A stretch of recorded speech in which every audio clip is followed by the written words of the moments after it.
Hello students, result गुरु Aamir sir YouTube channel में आपका हार्दिक अभिनंदन है, स्वागत है। देखिए, आज इंपॉर्टेंट गेस क्वेश्चन मैं लेकर के आया हूं आपके बोर्ड एग्जाम 2024 के लिए। बहुत ही महत्वपूर्ण है। सामाजिक विज्ञान का 80 महत्वपूर्ण प्रश्न है। इसको देखिए, लाइक कीजिए, सब्सक्राइब कीजिए, अधिक से अधिक लोगों तक शेयर कीजिए, ताकि लगे कि हाँ, जो मैं मेहनत कर रहा हूँ उसका परिणाम मुझे मिल रहा है और आने वाले समय में आपको भी मिलेगा। तो आइए शुरू करता हूँ। पहला क्वेश्चन कि भारत के योजना आयोग के अध्यक्ष कौन होते थे? तो इसका आंसर अब बताइए कौन होगा? राष्ट्रपति, प्रधानमंत्री, उपराष्ट्रपति। तो इसके योजना आयोग के अध्यक्ष कौन होते थे? भारत के प्रधानमंत्री। अगला क्वेश्चन देखिए, कह रहा है कि दादा भाई नौरोजी ने सर्वप्रथम राष्ट्रीय आय का अनुमान कब लगाया था? दादा भाई नौरोजी ने राष्ट्रीय आय का अनुमान कब लगाया था? तो ये लगाया था 1868 में। 1868 में। अगला क्वेश्चन देखिए क्या कह रहा है कि पूर्ण स्वराज की मांग का प्रस्ताव कांग्रेस के किस अधिवेशन में लिया गया था? तो इसका आंसर हो जाएगा आपका 1929 के लाहौर अधिवेशन में। 1929 के लाहौर अधिवेशन में। 1929 के लाहौर अधिवेशन में। अगला क्वेश्चन देखिए क्या कह रहा है। अगला क्वेश्चन है कि वल्लभ भाई पटेल को सरदार की उपाधि किस आंदोलन के दौरान मिला था? तो ये मिला था आपको बारडोली आंदोलन के दौरान। अगला क्वेश्चन देखिए क्या कह रहा है कि भारत के लिए पहला फैक्ट्री एक्ट कब पारित हुआ था? तो इसका आंसर हो जाएगा आपका 1881 में। कब मिला था? 1881 में। अगला क्वेश्चन देखिए क्या कर रहा है कि पूंजीपति वर्ग के द्वारा किस वर्ग का शोषण हुआ था? तो ये हुआ था आपको कृषक वर्ग का। कृषक वर्ग का नहीं, श्रमिक वर्ग का। इसका ऑप्शन गलत है। ये किस वर्ग का? श्रमिक वर्ग का। ये आंसर गलत है, ये हो जाएगा। श्रमिक वर्ग का ही ज्यादातर शोषण हुआ था। अगला देखिए क्या करें, आधुनिक युग में अर्थव्यवस्था के क्षेत्र में होने वाली सबसे बड़ी क्रांति कौन सी है? तो ये होगी आपका औद्योगिक क्रांति। कौन सी क्रांति? औद्योगिक क्रांति। आप भी अपना आंसर चेक कर सकते हैं, अनुमान से बता सकती कौन होगा। बाद में आप मिला लेंगे कि आपका आंसर कितना आया, और इसको कमेंट बॉक्स में जरूर बताएंगे कि 80 में से आपका स्कोर कितना आया, कितना जान रहे थे, कितना नहीं जान रहे थे। अगला देखिए, भूमंडलीकरण की शुरुआत किस दशक में हुई थी? भूमंडलीकरण यानी वैश्वीकरण की शुरुआत कब हुई थी? 1990 में, 1960 में, 1970 में, 1980 में। तो इसका आंसर हो जाएगा आपका 1990 में।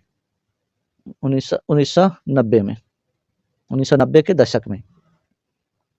गुटेनबर्ग ने सर्वप्रथम किस पुस्तक की छपाई की थी? कुरान, गीता, हदीस, बाइबिल। तो उन्होंने छपाई की थी बाइबिल की। अगला क्वेश्चन देखिए क्या कर रहा है, विश्व में सर्वप्रथम मुद्रण की शुरुआत कहाँ से हुई थी? तो ये हुई थी आपके चीन से। अगला क्वेश्चन देखिए, मेढक के प्रजनन प्रक्रिया को बाधित करने वाला रसायन कौन सा है? तो ये हो जाएगा बेंजीन, यूरिया, एंड्रीन, फास्फोरस। तो ये हो जाएगा आपका एंड्रीन। अगला क्वेश्चन देखिए, बिहार में अति जल दोहन से भूमिगत जल में किस तत्व का संकेंद्रण बढ़ता जा रहा है? तो ये आपका आर्सेनिक। आप सुनने को मिलेगा आपको कि आर्सेनिक पानी में ज्यादा, आर्सेनिक ज्यादा है। तो अधिक जल दोहन के कारण आर्सेनिक की मात्रा बढ़ती जा रही है पानी में। अगला क्वेश्चन देखिए, संविधान की धारा का संबंध किससे है? वन्य जीवों तथा प्राकृतिक संसाधनों के संरक्षण से, मृदा संरक्षण से, जल संसाधन से संरक्षण से, या खनिज संपदा संरक्षण से। तो ये वन जीवों तथा प्राकृतिक संसाधनों के संरक्षण से इसका संबंध है संविधान की धारा का, बाकी से संबंध नहीं है। अगला क्वेश्चन देखिए, बिहार के कितने प्रतिशत भौगोलिक क्षेत्र में वन का फैलाव है? 15%, 20%, 10%, 7%। इसका जो सही आंसर है वो आंसर हो जाएगा आपका 7%। अगला क्वेश्चन देखिए, एल्यूमिनियम बनाने के लिए किस खनिज की आवश्यकता पड़ती है? मैग्नीज, टिन, लोहा, बॉक्साइट। आंसर हो जाएगा आपका बॉक्साइट। अगला क्वेश्चन देखिए, भारत के किस राज्य में सौर ऊर्जा के विकास की सर्वाधिक संभावना है? तो ये है आपका राजस्थान में, क्योंकि वहाँ सौर ऊर्जा की स्थापना के लिए काफी चांसेज हैं। निम्नलिखित में से कौन छोटे पैमाने का उद्योग? चीनी उद्योग, कागज उद्योग, खिलौना उद्योग, विद्युत कर उद्योग। तो ये हो जाएगा आपका खिलौना उद्योग, छोटे स्तर का उद्योग माना जाता है। अगला क्वेश्चन देखिए, देश में कितने विशेष आर्थिक क्षेत्र विद्यमान है? तो ये आपका आंसर हो जाएगा 5। आप भी मेरे साथ बनाइए, देखिए कि आपका आंसर कितना आता है 80 में से। बिहार की सीमा में रेल मार्ग की कुल लंबाई कितनी है? 6,283 किलोमीटर, 5,243 किलोमीटर, 7,283 किलोमीटर, या 8500 किलोमीटर। तो इसका आंसर हो जाएगा 6,283 किलोमीटर। अगला क्वेश्चन देखिए, कह रहा है तल चिन्ह की सहायता से किसी स्थान विशेष की मापी गई ऊंचाई को क्या कहते हैं? इसको कहते हैं स्थानिक ऊंचाई। अगला क्वेश्चन देखिए, जब हम लैंगिक विभाजन की बात करते हैं तो हमारा अभिप्राय क्या होता है? जब हम लैंगिक विभाजन की बात करते हैं तो हम स्त्री और पुरुष के बीच जैविक अंतर, बिल्कुल नहीं, बायोलॉजिकल अंतर को नहीं करते हैं। समाज द्वारा स्त्री और पुरुष को दी गई असमान भूमिका है। इसका आंसर हो जाएगा 2। स्त्री और पुरुषों को दी गई असमान भूमिका है। अगला क्वेश्चन देखिए कि भारतीय संविधान के बारे में इनमें से कौन सा कथन सही है? यह धर्म के आधार पर भेदभाव की मनाही करता है, बिल्कुल करता है। यह एक धर्म को राजकीय धर्म मानता है, नहीं मानता है। लोगों को कोई भी धर्म मानने की आज़ादी नहीं है, बिल्कुल है। महिलाओं को मतदान का अधिकार का अभाव है, बिल्कुल। ये धर्म के आधार पर भेदभाव की मनाही करता है, ये आपका पहला आंसर हो जाएगा। अगला क्वेश्चन देखिए, सत्ता में साझेदारी सही है क्योंकि यह विविधता को अपने में समेट लेती है, देश की एकता को कमजोर करती है, गलत बात। फैसला लेने में देरी कराती है, गलत बात। सत्ता में साझेदारी सही है, फैसले लेने में देरी करती है, विभिन्न समुदाय के बीच टकराव कम, यह विविधता को अपने में समय, ये आपका, यह देश की एकता को कमजोर करके फैसले लेने में देरी कराती है, ये आंसर आपका ऑप्शन गलत है, ये गलत टाइप हो गया है हमसे। सत्ता में साझेदारी सही है क्योंकि ये विविधता को अपने में समेट लेती है, विभिन्न समुदायों के बीच टकराव कम करती है, आपका ये यह विविधता को समेट लेती है। ए ज्यादातर सटीक आंसर है, ए इसका मारिएगा, हालांकि बी नहीं होगा, ये यहाँ पर ये आप कर सकते हैं। अगला क्वेश्चन देखिए, वर्ष 1975 ईस्वी को भारतीय राजनीति में किस लिए जाना जाता है? ये किस लिए जाना जाता है ये बताना है आपको। श्रीमती इंदिरा गांधी प्रधानमंत्री बनी थी, आम चुनाव हुए थे देश में, उससे आपातकाल की घोषणा हुई थी इंदिरा गांधी के द्वारा, ऑप्शन हो जाएगा सी। अगला क्वेश्चन देखिए, बिहार में संपूर्ण क्रांति का नेतृत्व निम्न में से किसने किया था? मोरारजी देसाई ने, नीतीश कुमार ने, लालू प्रसाद यादव ने या जयप्रकाश नारायण ने? आंसर बताइए कमेंट बॉक्स में, क्या होगा इसका आंसर बताइए जल्दी से। बिहार से ही इसकी शुरुआत हुई थी, बिहार के ही नेता थे जयप्रकाश नारायण। चलिए आप भी बताइए कि आपका 80 में से कितना आया, कमेंट बॉक्स में लिख करके। नर्मदा घाटी परियोजना किन राज्यों से संबंधित है? बिहार, उत्तर प्रदेश, मध्य प्रदेश। बिहार तो बिल्कुल भी नहीं है। तमिलनाडु, केरल, कर्नाटक, पश्चिम बंगाल, उत्तर प्रदेश, पंजाब, गुजरात, महाराष्ट्र, मध्य प्रदेश। तो ये हो जाएगा आपका आंसर गुजरात, महाराष्ट्र और मध्य प्रदेश, जिसमें दो गो म से आए, समझिए वही आंसर होगा, याद रखिएगा। जिसमें दो राज्य का नाम म से आए, गुजरात, महाराष्ट्र, मध्य प्रदेश, के मध्य प्रदेश और महाराष्ट्र, याद रखने का तरीका है। जिसमें दो गो म से आएगा वही हो जाएगा आंसर आपका, एक हो जाएगा गुजरात साथ में। तो गुजरात, महाराष्ट्र, मध्य प्रदेश नर्मदा घाटी परियोजना से संबंधित है। अगला क्वेश्चन कह रहा है कि निम्न में किसे लोकतंत्र का प्राण कहा जाता है? निम्न में किसे लोकतंत्र का प्राण कहा जाता है? ये मैं अपने से टाइप किया हूँ, इसलिए थोड़ा सा कहीं कहीं मिस्टेक हो गया है। निम्न में से किसे लोकतंत्र का प्राण कहा जाता है? तो ये कहा जाता है राजनीतिक दल को। ये भी क्वेश्चन पूछेगा कि राजनीतिक दल को लोकतंत्र का प्राण कहा जाता है क्यों, तो उसकी भी तैयारी कर लेंगे, अच्छा क्वेश्चन है। दल बदल कानून निम्न में से किस पर लागू होता है? सांसदों और विधायकों पर, राष्ट्रपति पर, उपराष्ट्रपति, इनमें से सभी पर? तो सभी पर नहीं लागू होता है, बल्कि सांसदों और विधायकों पर सिर्फ लागू होता है, राष्ट्रपति उपराष्ट्रपति पर दल बदल कानून लागू नहीं होता है।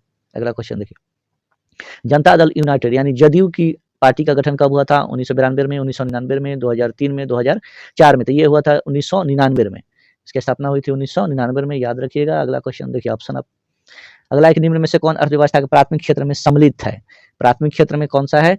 कृषि क्षेत्र को प्राथमिक क्षेत्र कहते हैं, औद्योगिक क्षेत्र को द्वितीय कहते हैं, सेकंड कहते हैं, और सेवा क्षेत्र को थर्ड कहते हैं। ठीक है, याद रखिएगा, कृषि को प्राथमिक क्षेत्र, औद्योगिक को द्वितीय क्षेत्र और सेवा को थर्ड क्षेत्र, तृतीय क्षेत्र कहते हैं, तीसरा क्षेत्र। अगला क्वेश्चन देखिए, जिस देश की प्रति व्यक्ति आय अधिक होती है वह देश क्या कहलाता है? अविकसित, विकसित, अर्धविकसित, इनमें से कोई नहीं। जिस देश की प्रति व्यक्ति आय अधिक होगी उस देश को क्या कहेंगे? विकसित राष्ट्र कहते हैं, विकसित देश कहते हैं। आप भी अनुमान लगाते चलिए, आंसर बताइएगा। बिहार के किस जिले की प्रति व्यक्ति आय सर्वाधिक है? बिहार के किस जिला के सबसे ज्यादा प्रति व्यक्ति आय है? तो ये है आपका पटना, गया, शिवहर, नालंदा। अनुमान लगाइए, बताइए कौन सा आंसर होगा। 32 का आंसर हो जाएगा पटना। अगला क्वेश्चन देखिए, भारत का केंद्रीय बैंक कौन सा है? Reserve bank of India, state bank of India, क्षेत्रीय ग्रामीण बैंक या पंजाब नेशनल बैंक? तो ये हो जाएगा आपका reserve bank of India, RBI जिसको हम लोग कहते हैं, ये आपका केंद्रीय बैंक है। अगला क्वेश्चन देखिए कि व्यावसायिक बैंकों का सर्वप्रथम राष्ट्रीयकरण कब किया गया था? तो ये आपको याद होना चाहिए। ये व्यावसायिक बैंकों का राष्ट्रीयकरण इंदिरा गांधी के द्वारा 1969 में किया गया था, रखिएगा 1969 में।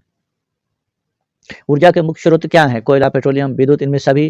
तो सब है ऊर्जा के स्रोत, कोयला भी जरूरी है, पेट्रोलियम भी, विद्युत भी, इनमें सभी हो जाएगा। ऑप्शन देखिए, अनुमान लगाइए, आप चेक करके बताइए कि आपका आंसर कितना सही हो रहा है।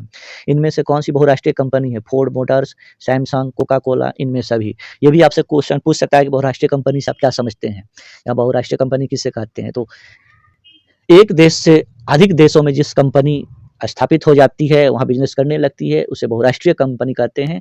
तो ये सारे के सारे क्या है? आपका बहुराष्ट्रीय कंपनी है। फोर्ड भी है, सैमसंग भी है, कोका कोला भी है, क्योंकि ये सब दूसरे देश की कंपनी और भारत में भी है, इसलिए ये क्या है? अगला क्वेश्चन देखिए, उपभोक्ता अधिकार दिवस कब मनाया जाता है? तो उपभोक्ता अधिकार दिवस 15 मार्च को मनाया जाता है, उपभोक्ता अधिकार दिवस। अगला क्वेश्चन देखिए क्या करा, यदि किसी वस्तु या सेवा का मूल्य 20 लाख रुपए से अधिक तथा 1 करोड़ से कम है तो उपभोक्ता कहाँ शिकायत दर्ज करा सकता है? जिला फोरम में, राज्य आयोग में या राष्ट्रीय आयोग में? 20 लाख से जब अधिक होता है तो वो राज्य आयोग में उसके लिए शिकायत दर्ज करा सकता है। कोई भी ग्राहक शिकायत दर्ज करने के लिए कहाँ जाएगा? राज्य आयोग में जाएगा। सुनामी का प्रमुख कारण क्या है? समुद्र में भूकंप का आना, द्वीप पर भूकंप का आना, स्थलीय क्षेत्र पर भूकंप का आना, इनमें से कोई नहीं। अनुमान लगाइए कौन सा होगा? सुनामी आने का कारण क्या होता है? समुद्र में भूकंप का आना। समुद्र में भूकंप का आना से ही सुनामी आता है। अगला क्वेश्चन देखिए, भूकंप केंद्र के ऊर्ध्वाधर पृथ्वी पर स्थित केंद्र को क्या कहा जाता है? भूकंप केंद्र, अधिकेंद्र, केंद्र, इनमें से कोई नहीं। तो भूकंप केंद्र ऊर्ध्वाधर पृथ्वी पर जो आता है उसको क्या कहते हैं हम लोग? अधिकेंद्र कहते हैं। अगला देखिए, भारत का राष्ट्रीय पक्षी क्या है? तो सबको बच्चा को पता होगा ये कि मोर को कहते हैं। इसमें मयूर लिखा हुआ है शुद्ध हिंदी, तो मयूर, मोर यही होगा आपका आंसर। अगला क्वेश्चन देखिए, किस राज्य में वन का सबसे अधिक विस्तार है? केरल, कर्नाटक, मध्य प्रदेश, उत्तर प्रदेश। तो सबसे ज्यादा आपका मध्य प्रदेश में वन का विस्तार है, जंगल का। अगला क्वेश्चन देखिए, इनमें कौन सा जीव है जो केवल भारत में ही पाया जाता है? घड़ियाल, डॉल्फिन, व्हेल, कछुआ। ये कई बार क्वेश्चन पूछे हुआ है। तो घड़ियाल जो है वो केवल घड़ियाल ही है जो केवल भारत में पाया जाता है, घड़ियाल। अगला क्वेश्चन देखिए, तेलंगाना राज्य का गठन कब हुआ था? 2 मई 2013, 2 जून 2014, 2 जून 2015, 2 जून 2016। अनुमान लगाकर बताइए। साल अलग अलग है, तारीख कुछ सेम है, 3 जगह एक जगह अलग है, बताइए। साल के अनुसार 2014, 2 जून 2014 को। डेट भी याद रखिएगा, 2 जून 2014 को।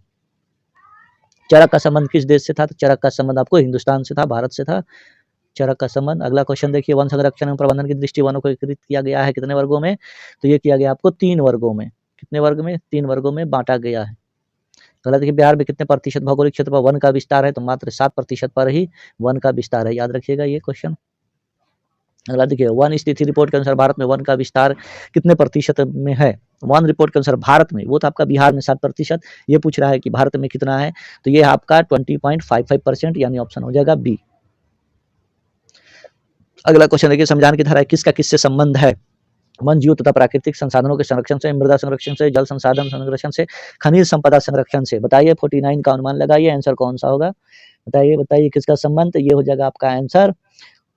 आंसर आपका हो जाएगा ए, वन जीवों तथा प्राकृतिक संसाधनों के संरक्षण से। अगला क्वेश्चन देखिए, प्राकृतिक संसाधनों के संरक्षण 1968 में कौन सा कन्वेंशन हुआ था? तो ये हुआ था विश्व आपदा कन्वेंशन, विश्व आपदा कन्वेंशन। अगला क्वेश्चन देखिए, मैंग्रोव्स का सबसे अधिक विस्तार कहाँ पे है? तो ये है आपको सुंदरवन में। कहाँ पे है? सुंदरवन में। अगला क्वेश्चन देखिए, भारत में 2001 में कितने प्रतिशत भौगोलिक क्षेत्र में वन का विस्तार है? भारत में कितने प्रतिशत भौगोलिक क्षेत्र में? तो ये हो जाएगा 19.27। क्वेश्चन को आगे पीछे करके भी आप देख सकते हैं, अनुमान लगा सकते हैं, बता सकते हैं। भारत में कितने प्रतिशत भौगोलिक क्षेत्र में वन का विस्तार है? तो ये आपका है 20.60। कितने में? 20.60 में। पूर्वोत्तर राज्यों के 188 आदिवासी जिलों में देश के कुल क्षेत्र का कितना प्रतिशत वन है? तो ये है 60.11। पूर्वोत्तर राज्यों में 188 आदिवासी जिलों में 60.11% है। अगला क्वेश्चन देखिए, 1951 से 1980 तक लगभग कितना वर्ग किलोमीटर वन क्षेत्र कृषि में बदल गया था, परिवर्तित हो गया है? तो ये आपको बताना है। तो 35,500 वर्ग मीटर में वन जो था उसको काट करके खेती बाड़ी किया जाने लगा है। अगला क्वेश्चन देखिए, क्या करा कि एक एनजीओ की वार्षिकी रिपोर्ट के अनुसार 1948 में विश्व में कितने हेक्टेयर भूमि पर वन का विस्तार था? तो ये था आपका 4 अरब हेक्टेयर पर। कितना? 4 अरब हेक्टेयर पर। अगला क्वेश्चन देखिए कि पर्यावरण संतुलन के लिए कितने प्रतिशत भूभाग पर वन आवश्यक है? तो 33% पर वन आवश्यक है, जबकि 20 दशमलव कुछ पर ही आपका भारत में अभी वन है। 33% पर होना जरूरी है, यानी वन की रोपाई बुआई जरूरी है बहुत। कुनैन किस रोग की दवा है? तो ये आपका है मलेरिया का। कुनैन एक दवा का नाम है जो है मलेरिया के लिए दवा बनी हुई है। अगला क्वेश्चन देखिए, कुनैन किस वृक्ष से प्राप्त होता है? तो ये सिनकोना एक वृक्ष का नाम है, उसी वृक्ष से प्राप्त होता है। अनुमान लगाइए कि आपका आंसर कितना हो रहा है। 80 में से आप कितना आपको आ रहा है, कितने प्रतिशत आप बना पा रहे हैं? ग्राम कचहरी का प्रधान कौन होता है? मुखिया, सरपंच, पंच, वार्ड पार्षद। ग्राम कचहरी पूछ रहा है तो कचहरी का सरपंच होता है। अगला क्वेश्चन देखिए, भारत का राष्ट्रीय पशु कौन सा है? ये तो सब लोग को पता होगा, बाघ है। चलिए अगला क्वेश्चन देखिए, घड़ियाल प्रजनन केंद्र कहाँ स्थापित किया गया है? मुरैना एक जगह है, वहीं पे इसका की स्थापना की गई है। अगला क्वेश्चन देखिए, भारत में उजला बाघ प्रजनन केंद्र कहाँ स्थापित है? तो ये नंदनकानन में, जो कि उड़ीसा में पड़ता है। नंदनकानन जो कि उड़ीसा में पड़ता है। अगला क्वेश्चन देखिए, संकटग्रस्त पादप प्रजातियों की सूची क्या कहलाती है? तो ये रेड डेटा बुक कहलाती है, रेड डेटा। याद रखिएगा, संकटग्रस्त ऐसे ही है, संकट मतलब लाल, लाल यानी रेड, तो यहाँ पे हो जाएगा आपका रेड डेटा बुक। अगला क्वेश्चन देखिए, साल किस वन का वृक्ष है? तो ये है पतझड़ का। अगला क्वेश्चन देखिए, आंसर बताने के बाद भी आप खुद अनुमान लगाइए कि आप उस आंसर क्वेश्चन का आंसर जान रहे थे या नहीं जान रहे थे। आप अगर अच्छा लग रहा तो इसको अधिक से अधिक शेयर कर दें आप, ताकि अधिक से अधिक बच्चों तक पहुंच जाए। अगर हमारे चैनल पर नए हैं तो चैनल को सब्सक्राइब भी कर दें। आइए देखिए अगला क्वेश्चन क्या कर रहा है कि हॉट स्पॉट की पहचान पर किसने जोर दिया था? तो ये दिया था नॉर्मन मेयर्स ने। नॉर्मन मेयर्स ने हॉट स्पॉट की पहचान पर। भारत का पहला जैवमंडल आरक्षित क्षेत्र 1986 में कहाँ विकसित किया गया था? तो ये किया गया था नीलगिरी में। अगला क्वेश्चन देखिए, वन्य जीव बोर्ड की स्थापना कब की गई थी? तो ये 1952 ईस्वी में की गई थी। अगला क्वेश्चन देखिए, फ्लाईवुड का निर्माण सर्वप्रथम कहाँ शुरू किया गया था? तो ये जर्मनी में किया गया था फ्लाईवुड का निर्माण। अगला क्वेश्चन देखिए, वन संरक्षण अधिनियम कानून कब लागू किया गया था? तो ये किया गया था 1980 ईस्वी में। सुंदरवन है कहाँ पर? कर्नाटक में, पश्चिम बंगाल में, केरल में, महाराष्ट्र में। ये मैं अपने से टाइप किया हूँ, हो सकता है कहीं-कहीं मिस्टेक भी हो गया है, तो ये पश्चिम बंगाल में है। अगला क्वेश्चन देखिए, किस खनिज को उद्योगों की जननी कहा जाता है? तो ये लोहा के आने के बाद ही उद्योग धंधा ज़्यादा बढ़ा था। अगला क्वेश्चन देखिए, सीमेंट का प्रमुख कच्चा माल क्या होता है? ऑप्शन देखकर बताइए कौन-सा होगा? चूना, पत्थर। एल्यूमीनियम बनाने के लिए किस खनिज की आवश्यकता पड़ती है? मैग्नीज, टीन, लोहा, बॉक्साइट। बताइए जल्दी से कमेंट बॉक्स में आंसर कौन-सा होगा इसका? आंसर हो जाएगा डी, बॉक्साइट। बॉक्साइट। अगला क्वेश्चन देखिए, कौन भारत का सबसे बड़ा लौह उत्पादक राज्य है? कर्नाटक, गोवा, उड़ीसा, झारखंड। कहाँ सबसे अधिक लौह मिलता है, लोहा प्राप्त होता है? तो ये कर्नाटक में। अनुमान लगाइए आपका आंसर कितना सही होता है 80 में से। निम्नलिखित में कौन अधात्विक खनिज का उदाहरण है? धात्विक और अधात्विक खनिज भी समझ करके जाइएगा, तो ये हो जाएगा अभ्रक। आंसर क्या हो जाएगा इसका? अभ्रक। अगला क्वेश्चन देखिए कौन सा होगा? उड़ीसा किस खनिज का सबसे बड़ा उत्पादक राज्य है? उड़ीसा में कौन सा खनिज सबसे ज्यादा पाया जाता है? मैग्नीज। कौन सा खनिज पाया जाता है? मैग्नीज। अगला क्वेश्चन देखिए, इनमें कौन लौह युक्त खनिज का उदाहरण है? इनमें से कौन लौह युक्त खनिज का उदाहरण है? तो मैग्नीज। अगला क्वेश्चन देखिए, 80 क्वेश्चन मैं आपको लेकर के आया हूँ आपके लिए। एग्जाम में भी आपसे 80 क्वेश्चन पूछे जाएंगे, जिसमें से 40 क्वेश्चन का आंसर आपको देना है। कोई भी 40 क्वेश्चन आप बना सकते हैं, गिन कर 40 ही होना चाहिए। तो यहाँ भी मैं 80 क्वेश्चन का सेट लेकर के आया हूँ, 2-3 सेट और बताऊंगा, उसके बाद में खत्म हो जाएगा, क्योंकि समय आपके पास बहुत ही कम है। 80 में से आप भी बताइए कि कितना सही हुआ, कमेंट बॉक्स में जरूर लिखेंगे वीडियो देखने के बाद कि आपका 80 में से कितना सही हो रहा है, या आप कितने हैं जिसका आप आंसर 100% जान रहे थे। ईमानदारी से कमेंट बॉक्स में कमेंट जरूर कर देंगे। अगला क्वेश्चन देखिए, 1 टन इस्पात बनाने में कितने मैग्नीज का उपयोग होता है? 5 kilogram, 10 kilogram, 15 kilogram, 20 kilogram. 1 ton इस्पात बनाने में कितना? तो देखिए आंसर है आपका बी, 10 किलोग्राम। 10 किलोग्राम मैग्नीज का उपयोग होता है 1 टन इस्पात बनाने में। अगला क्वेश्चन देखिए, कौन लौह अयस्क का एक प्रकार है? Lignite, hematite, bituminous. इनमें से सभी। नाइट, हेमेटाइट, बिटुमिनस सभी हो जाएगा इसमें। ये आपका ऑप्शन गलत है, लिग्नाइट, हेमेटाइट, बिटुमिनस सब है। ऑप्शन हो जाएगा इसका डी। पटना नगर निगम के प्रधान को क्या कहा जाता है? प्रधान, महापौर, अध्यक्ष, गणपति। बताइए इसका आंसर क्या होगा? महापौर। महापौर पटना नगर निगम के प्रधान को कहा जाता है। ये था हमारा 80 क्वेश्चन, जिसे मैं आपको बता रहा था। अभी देखिए 80 क्वेश्चन ये था। इसको अधिक से अधिक शेयर कर दें, ताकि अधिक से अधिक बच्चों तक इस पहुँच जाए, और कमेंट बॉक्स में कमेंट करके ज़रूर बताएँगे कि आपका 80 में से कितना आपका सही हुआ, या आप कितना जान रहे थे, ज़रूर बताएँगे। बहुत-बहुत शुक्रिया, बहुत-बहुत धन्यवाद।